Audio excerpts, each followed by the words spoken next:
Good morning, students. Today we will start our next topic, that is techniques of scientific management, page number 33. In factory system, the foreman represent the managerial figure with whom the workers are in face-to-face contact on a daily basis. बोला है कि जो factory होती है, factory में जो एक head होता है जो मैनेजमेंट को देखता है, तो उसके साथ जो वर्कर्स मतलब एक कुछ वर्कर्स काम करते हैं फैक्ट्री में, तो मैनेजर से रोज़ मिलते हैं डे टू डे, मतलब उसको बताया जाता है कि उनको क्या काम करना है. In the first chapter of the book you have seen that the foreman is the lowest ranking manager and the highest ranking worker. जो फोरमैन होता है वो कौन होते हैं? लो रैंकिंग मैनेजर होते हैं, लेकिन वो थोड़े डाउनवर्ड्स मतलब लो लेवल के होते हैं. लेकिन जो हाईएस्ट रैंकिंग वर्कर, लेकिन वर्कर का क्या होता है? सबसे हेड वो होता है. He is the pivot around whom revolves the entire production planning, implementation and control. मतलब जो प्रोडक्शन की प्लानिंग करना, उसके लिए रूल्स रेगुलेशन बनाना कि कब किसको क्या काम करना है, कंट्रोल करना, ये किसका काम होता है? पूरी जिम्मेदारी होती है फोरमैन की. Taylor concentrated on improving the performance of this role in the factory setup. जो टेलर थे उन्होंने कंसंट्रेट किया है कि जो फोरमैन का काम है उसमें इम्प्रूवमेंट लाना चाहिए. In fact he identified a list of qualities of a good foreman supervisor. मतलब उन्होंने बताया है कि क्या क्वालिटीज़ होनी चाहिए एक सुपरवाइज़र में, एक फोरमैन में. And found that no single person could fit them all. लेकिन ये भी देखा है कि सभी में क्वालिटीज़ आपको नहीं मिल सकती है. This prompted him to suggest functional foremanship through 8 persons. उन्होंने सजेशंस दिए हैं कि फोरमैनशिप को क्या कैसे करना चाहिए. Taylor advocated separation of planning and execution function. उन्होंने बोला है कि जो प्लानिंग का काम होता है, किसी काम को एग्जीक्यूट करने का काम होता है, उसको अलग करना चाहिए. This concept has extended to the lowest level of the shop floor. It was known as the functional foremanship. इसको हम किस नाम से जानते हैं? फंक्शनल फोरमैनशिप से जानते हैं. Under a factory manager there was planning incharge and a production incharge. मतलब बोल रहा है जो फैक्ट्री मैनेजर होते हैं उनके अंडर कौन कौन होते हैं? जो प्लानिंग को देखते हैं और प्रोडक्शन को देखते हैं. Under planning incharge 4 personnel. अब बोला है कि प्लानिंग इंचार्ज के अंदर 4 लोग होने चाहिए. कौन कौन? Instruction card clerk, root clerk, time and cost clerk and a disciplinary work. These 4 personnel would draft instruction for the workers and specify the route of production, prepare time, cost sheet and ensure discipline respectively. जो 4 person होते हैं वो काम देखते हैं. काम कैसे देखते हैं? कि किसको कब काम करना है, कितने बजे से कितने बजे तक काम करना है, मतलब वो पूरा टाइम टेबल टाइप का बनाते हैं. काम डिवाइड करते हैं और कॉस्ट डिसाइड करते हैं कि इस काम में कितना पैसा लगेगा, और एक डिसिप्लिन कैसे मेंटेन रहेगा उस इन्वायरमेंट में, ये लोग वो डिसाइड करते हैं. Under production incharge. अब प्रोडक्शन इंचार्ज के अंदर कौन कौन आता है? Personnel who would work speed boss. Production के अंदर कौन कौन लोग आते हैं? Speed boss, gang boss, repair boss और inspector. These respectively were responsible for timely and accurate completion of work. बोला जा रहा है कि क्या देखेंगे कि टाइम में काम कंप्लीट हो, लेकिन जो अपन ने स्टैंडर्ड सेट किया है वो हम अचीव कर सकें. Keeping and machines and tools. मतलब मशीन चलती रहे, टूल्स चलती रहे, मतलब उनका हम रिपेयरिंग करवाएंगे, उनका मेंटेनेंस कराएंगे. Ready for operation by workers. मतलब वो पूरा मतलब अच्छी वर्किंग कंडीशन में हो तो वर्कर्स जब भी इसको यूज़ करना चाहे यूज़ कर सकें. Ensure proper working condition of machines and tools and check the quality of work. मतलब वही बोला है कि मशीन काम कर रही है नहीं कर रही है, हम उसको टाइमली चेक करते रहे हैं. जो टूल्स वगैरह हैं वो सही ढंग से हैं कि नहीं है, अगर रिपेयर मांग रहे हैं तो रिपेयर करवाएं उसका. और हमारा जो क्वालिटी है जैसा हम काम कर रहे हैं उसमें कोई कमी नहीं आनी चाहिए. तो इसी तरीके बताया है कि प्लानिंग इंचार्ज को कैसे पार्ट में डिवाइड किया है और प्रोडक्शन इंचार्ज को कितने पार्ट में डिवाइड किया है. और इन्होंने यही बोला है कि प्लानिंग और एग्जीक्यूशन फंक्शन को हमें अलग अलग रखना चाहिए. और हमें इस पैराग्राफ में फोरमैनशिप बताया कि फोरमैन होता कौन है? जो वर्कर में सबसे टॉप पोजीशन में होता है, लेकिन जो मैनेजर में सबसे लोएस्ट पोजीशन में रहता है उसे हम फोरमैन कहते हैं. चलिए हम अब आगे बढ़ते हैं नेक्स्ट पेज में. देखिए हमें यहाँ पे डिफरेंस दे रखा है motion study and time study में. Time study is done at first motion study is done after time study, मतलब पहला बोला जा रहा है कि हम पहले किसकी स्टडी करते हैं, टाइम की स्टडी करते हैं, फिर उसके बाद जब टाइम स्टडी खत्म हो जाता है उसके बाद हम मोशन की स्टडी करते हैं। In time study the study of time is done, that is time taken on machine, time taken by labour is observe. हम इसमें क्या चेक करते हैं कि मशीन ने काम करने में कितना टाइम लिया या लेबर जो काम कर रहा है वो कितना टाइम ले रहा है काम को कंप्लीट करने में। मोशन स्टडी में हम ये देखेंगे study of work done by the labours is observe, मतलब जो यहाँ पे लोग काम करते हैं, लेबर्स काम करते हैं, हम कैसा काम किए हैं उस पर स्टडी करते हैं। Stop watch is use in time study, हम स्टॉप वॉच का यूज़ करते हैं टाइम स्टडी के लिए, मतलब एक काम कितने टाइम में होता है स्टॉप वॉच में हम टाइम फिट कर देते हैं। और camera is use in motion study, और मोशन स्टडी मतलब कोई आराम तो नहीं कर रहा है, कोई मतलब ढीला काम तो नहीं कर रहा है, चेक करने के लिए हम यहाँ पे कैमरे का यूज़ करते हैं। In time study working hours and days of work are measured, यहाँ पे ये देखा जाता है कि आप कितने घंटे काम कर रहे हो, कितने दिन काम कर रहे हो, ये चीज़ चेक की जाती है। The aim of studying motion study is to use ideal methods of work, मतलब आइडल मेथड्स ऑफ वर्क मतलब हमें कैसे मेथड यूज़ करने हैं जिससे हमारा काम हो सके और हम लोगों का टाइम भी वेस्ट ना हो। Time studies related to increase the efficiency of labours, यहाँ पे एफिशिएंसी ऑफ लेबर मतलब लेबर लोगों को हमको ये मोटिवेट करना रहता है कि किसी काम को आप कैसे जल्दी जल्दी करके कंप्लीट करिए। The object of the motion study is to minimise the movement of labour, movement of labour का मतलब होता है कोई बैठ रहा है, उठ रहा है, मतलब बहुत जो टाइम वेस्ट करते हैं उस चीज़ को हम इसमें कम करना चाहते हैं। मतलब आप ऐसे काम करिए कि सिर्फ आपका मतलब वो कुछ प्रोडक्ट बनाए, कुछ सामान बनाए, उसमें यूज़ होना चाहिए। फिर यह है ऑब्जेक्टिव ऑफ साइंटिफिक मैनेजमेंट, क्या ऑब्जेक्टिव है साइंटिफिक मैनेजमेंट के। According to F.W. Taylor, following are the main objectives of scientific management.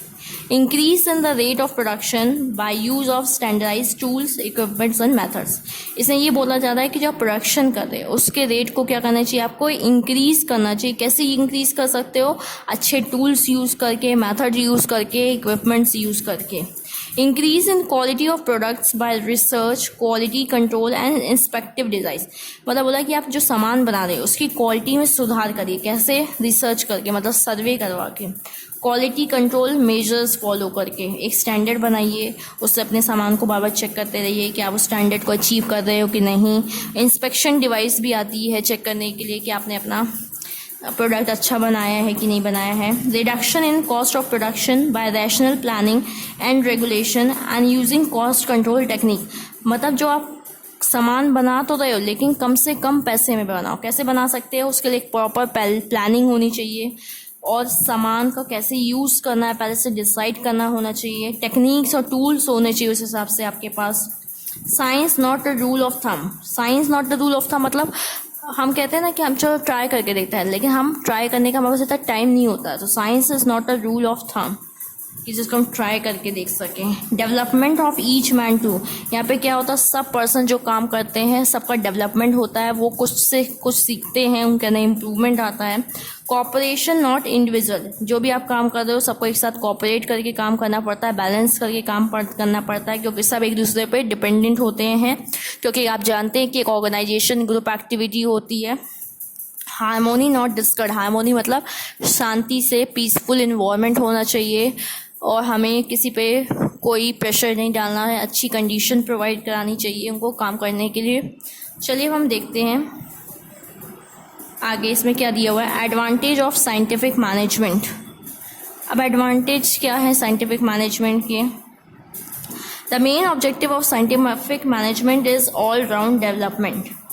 Scientific management provides benefit to all sections of society. अब जो साइंटिफिक मैनेजमेंट होता है वो डिफरेंट सेक्शंस ऑफ सोसाइटी को कैसे यूजफुल है, कैसे इंपॉर्टेंट है। पहला दिया है reduction in cost of production, improvement in standard of product, division of work, industrial peace. देखिए पहला आपको दिया हुआ है reduction in cost of production. The objective of scientific management is to reduce the waste which helps in reduction of cost of production. With the reduction in cost of production any enterprise can achieve success. मतलब बोला है कि आप कम से कम सामान का waste करके आप ज़्यादा अच्छा से अच्छा सामान बनाइए, जिससे हमें क्या कॉस्ट कम पड़े किसी सामान को बनाने में। By following this principle of scientific management makes it possible to lower the cost of production. इससे क्या होगा, हम अपनी कॉस्ट को कम कर सकेंगे. फिर दिया हुआ है improvement in standard of product. हम अपनी क्वालिटी को कैसे इम्प्रूव करें, सामान की स्टैंडर्ड वाला प्रोडक्ट कैसे बनाए, branded product. Through effective control and standardisation the quality of products can be, मतलब पूरा कंट्रोल दे के टाइम टू टाइम चेक करके हम एक प्रोडक्ट की क्वालिटी को इम्प्रूव कर सकते हैं. This helps in increase in demand of product. इससे क्या होगा, प्रोडक्ट की डिमांड बढ़ेगी. फिर आता है division of work. Principle of scientific management stress on specialisation and division of work. मतलब इसमें यही बताया गया है कि जो साइंटिफिक मैनेजमेंट होता है वो स्पेशलाइजेशन और डिवीजन ऑफ वर्क पे ज़्यादा बिलीव करता है. मतलब कि पूरे काम को छोटे छोटे पार्ट में डिवाइड कर दो और जो पर्सन को उसके बारे में नॉलेज है उससे वो काम करवाओ. इससे क्या होगा कि स्पेशलाइज्ड अच्छा क्वालिटी का काम मिलेगा. This helps the producer in completion of work effectively. और इससे क्या होगा, काम समय पे भी हो जाएगा, अच्छा काम भी होगा. Industrial peace. The conflict among the labours are solve scientifically under scientific management. बोला जा रहा है कि जो लेबर्स के बीच में लड़ाइयाँ हो जाती हैं, मिसअंडरस्टैंडिंग हो जाती है, तो उसको हम किस मेथड से सॉल्व करते हैं, साइंटिफिक मेथड से. There is no place for conflict which helps in maintaining industrial peace. मतलब बोला कि अगर आप जानते हैं कॉन्फ्लिक्ट होगी, लड़ाइयाँ होगी, तो उससे टाइम वेस्ट होगा, लोग अपने गोल से भटक जाएंगे और हम अपने गोल को अचीव नहीं कर पाएंगे. इसलिए हमें इंडस्ट्री में पीस को मेंटेन रखना पड़ता है जिससे सब अच्छी से वर्क कर सकें और हम गोल को अचीव कर सकें. चलिए हम नेक्स्ट पेज में आते हैं. Maximum work. Principle of scientific management helps in getting maximum work done by labours. मतलब इसमें हम इस पर फोकस करते हैं कि ज़्यादा से ज़्यादा हम काम करवा सकें. This helps in increase in production as well as profit. इससे क्या होगा, हमारे ज़्यादा सामान बनेंगे, ज़्यादा आउटपुट मिलेगा, तो उसको हम क्या कर सकेंगे, सेल करके ज़्यादा प्रॉफिट अर्न कर सकेंगे. फिर आता है लेबर्स के लिए क्या एडवांटेज है. इंक्रीज इन इनकम, उनकी वेजेस बढ़ेंगी, उनकी सैलरी बढ़ेंगी. Scientific management and this principle increases the efficiency of workers which increase the income of labour. आप जानते हैं कि एफिशिएंसी मतलब किसी काम को जल्दी से जल्दी कर सके और अच्छा से अच्छा कर सकें, तो इससे क्या होगा, वो भी ज़्यादा इनकम कमा सकेंगे.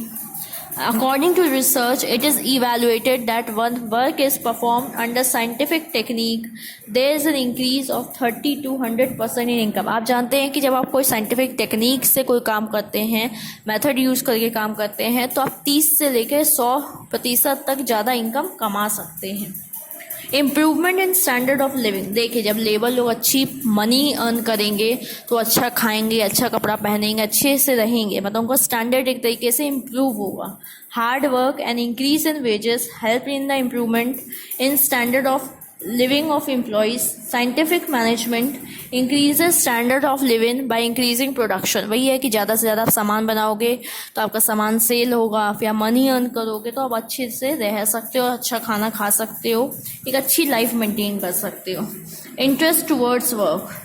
Employees are selected scientifically by the organization and work is divided according to their interest. मतलब बोला जा रहा है कि आपको जॉब में जब रखा जाता है तो साइंटिफिक मेथड से रखा जाता है, मतलब आपको चुना जाता है, फिर आपको ऐसा काम दिया जाता है जिसके बारे में आपको कुछ नॉलेज हो, इंटरेस्ट हो. तो इससे क्या होगा, आप अच्छा काम करोगे, आप अपने खुश हो के काम करोगे. ये नहीं कि आपको मतलब हमने कुछ और काम दे दिया और आपको कुछ और आता है तो आप उसमें मन नहीं लगाओगे. This help in specialisation and increase efficiency of employ. अगर आपको काम आता है तो आप जल्दी जल्दी कर लोगे, टाइम भी कम लोगे और परफेक्शन के साथ भी करोगे. Increased efficiency of workers. Various kinds of studies like time study, motion study, fatigue study are conducted under scientific management, which improves efficiency of workers. बोला जा रहा है कि बहुत टाइप की स्टडी की जाती है, तो इससे क्या होता है कि हमें पता चलता है कि कहाँ पे क्या वीकनेस है, किस काम में कितना टाइम लग सकता है, इसको हम कैसे इम्प्रूव कर सकते हैं. तो इससे क्या होगा, हम अपने वर्कर्स की एफिशिएंसी को इम्प्रूव कर सकते हैं by motivating them, by training them. Stability in employment. Efficient and able workers provide their services regularly to the enterprise, which helps in maintaining stability in the enterprise. मतलब जो अच्छे workers होते हैं, able workers होते हैं, वो बहुत अच्छी से काम करते हैं, तो इससे क्या होता है कि हमारा जो इंटरप्राइज है वो चलता रहता है, उसमें कभी कोई प्रॉब्लम नहीं आती है. अब आता है advantage to society and nations. हमारे नेशन को, हमारी सोसाइटी को इससे क्या फ़ायदा होता है. Increase in national income, scientific management increase the production in large scale. इससे क्या होता है, हम ज़्यादा से ज़्यादा सामान बनाते हैं। This develops the industry at faster rate which help the increase of national income. इससे क्या होता है, हमारी जो इंडस्ट्री है वो और बढ़ती जाती है, बहुत सारे सामान बनते जाते हैं, हम मनी ज़्यादा अर्न करते हैं, तो इससे क्या होगा, हमारी कंट्री की नेशनल इनकम बढ़ती है। Advantages to customer, because of scientific management good quality products are available to customer at cheap price. अच्छी से अच्छी क्वालिटी का प्रोडक्ट हम अपने कस्टमर को प्रोवाइड कराते हैं और एक सही रेट में प्रोवाइड कराते हैं। This improve the standard of living of customer. इससे क्या होगा, जो कस्टमर होंगे उनके स्टैंडर्ड ऑफ लिविंग में भी इम्प्रूवमेंट आएगा। फिर देखिए दिया हुआ है increase in employment opportunities. Scientific management is related to big enterprise. Scientific management कहाँ यूज़ किया जाता है, बड़ी बड़ी इंटरप्राइजेस में यूज़ किया जाता है। And these industry are providing employment opportunities and minimising the problem of unemployment. इससे क्या होगा, हम ज़्यादा से ज़्यादा लोगों को जॉब प्रोवाइड कराएंगे तो हमारे देश में जो अनएम्प्लॉयमेंट की समस्या है वो सब हम सॉल्व कर सकेंगे। Industrial peace, scientific management follow such techniques which maintains industrial peace. बोला जा रहा है कि हम ऐसी टेक्निक्स, ऐसे मेथड यूज़ करते हैं कि हमारे इंडस्ट्री में क्या हो, शांति हो, किसी के बीच में कोई लड़ाइयाँ ना हो। This is beneficial to both employers and employer और एम्प्लॉय के लिए दोनों ये सही रहता है। जिससे क्या होगा कि अगर लड़ाइयाँ होंगी तो लोग अपने मोटिव से, गोल से भटक सकते हैं, लेकिन अगर आपके बीच में लड़ाइयाँ ना हो, बहुत अच्छा एटमॉस्फेयर हो, तो काम ज़्यादा होगा, सामान ज़्यादा बनेंगे, या फिर मनी ज़्यादा अर्न कर सकोगे। This is beneficial to both employers and employees. Scientific management ends all conflicts between two parties. जो भी लड़ाइयाँ होती हैं बॉस या वर्कर्स के बीच में या वर्कर्स के आपस में, उसको सॉल्व करने के लिए हम साइंटिफिक मैनेजमेंट का यूज़ करते हैं। इसी तरीके से हमारी वीडियो एंड होता है। नेक्स्ट टॉपिक हम कल स्टार्ट करेंगे। Thank you.